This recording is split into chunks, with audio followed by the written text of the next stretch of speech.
নুন জলে চুবিয়ে রোদে শুকনো হয় মাছ, এভাবেই তৈরি হয় শুঁটকি। শুঁটকি নিয়ে ঘটি বাঙালির মধ্যে যতই ঝগড়া থাকুক না কেন, বাজারে এর চাহিদা প্রচুর। শুধু বাঙালরা নন, অনেক ঘটি বাড়িতেও এখন শুঁটকি রান্নার চল রয়েছে। শীতল শুঁটকি গড়গড়ার ঝাল হোক কিংবা লোটে শুঁটকির ঝুড়ো, পাতে পড়লেই সমস্ত পদই চেটে পুটে সাবার করে দিচ্ছেন ভোজন রসিকরা। কিন্তু জানেন কি, এই শুঁটকি থেকে শরীরে ঢুকছে বিষ।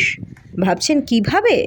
এখন নাকি চাহিদা বাড়ায় কম সময়ে শুঁটকি তৈরি করতে ব্যবহার করা হচ্ছে ফরমালিন অ্যান্টাসিড থাইমেটের মতো কীটনাশক।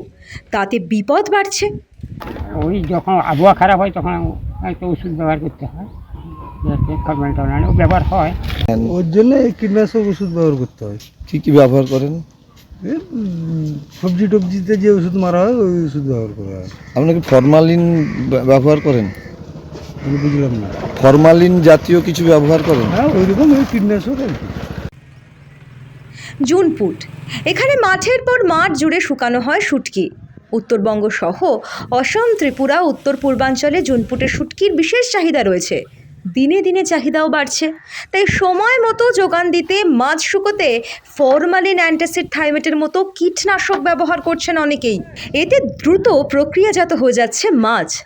আর এই অভিযোগের কথা মেনেও নিয়েছেন মৎস্যজীবী সংগঠনের নেতাও। তাঁর দাবি, বেশি মুনাফার লোভে বেশ কয়েকজন শুঁটকি ব্যবসায়ী এই কাজ করছেন।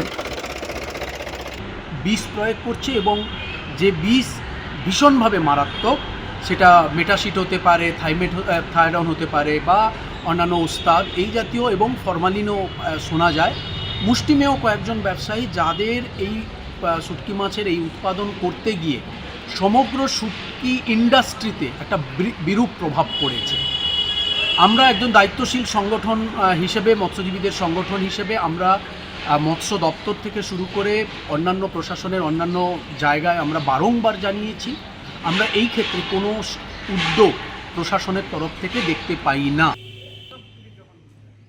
ঘটনার খবর ইতিমধ্যেই মৎস্য দপ্তরের কানে পৌঁছেছে, তাই শুঁটকি ব্যবসাকে রক্ষা করতে মৎস্য দপ্তর থেকে অভিযান চালানোর পরিকল্পনা নেওয়া হচ্ছে। মৎস্য দপ্তরের আধিকারিক সুমন সাহার দাবি, ব্যাকটেরিয়া পোকামাকড়ের হাত থেকে শুঁটকিকে রক্ষা করতে প্রস্তুতকারকরা ফরমালিন কীটনাশক ব্যবহার করছেন, যা মানব শরীরের জন্য অত্যন্ত ক্ষতিকারক।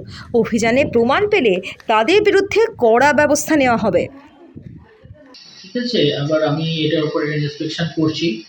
যদি সেরকম কোনো অনিয়ম কিছু ধরা পড়ে তাহলে যেটা আমাদের ব্যবস্থা নেওয়া আমরা নেব। এখন থেকে মাছ প্রক্রিয়াকরণের দিকে কড়া নজরদারি না চালালে জুনপুটের শুঁটকি শিল্প বড়সড় ধাক্কা খাবে, আর তাতে ক্ষতিগ্রস্ত হবে বহু মৎস্যজীবীর জীবিকা। পূর্ব মেদিনীপুর থেকে অভিজিৎ মান্নার রিপোর্ট, দ্য ওয়াল।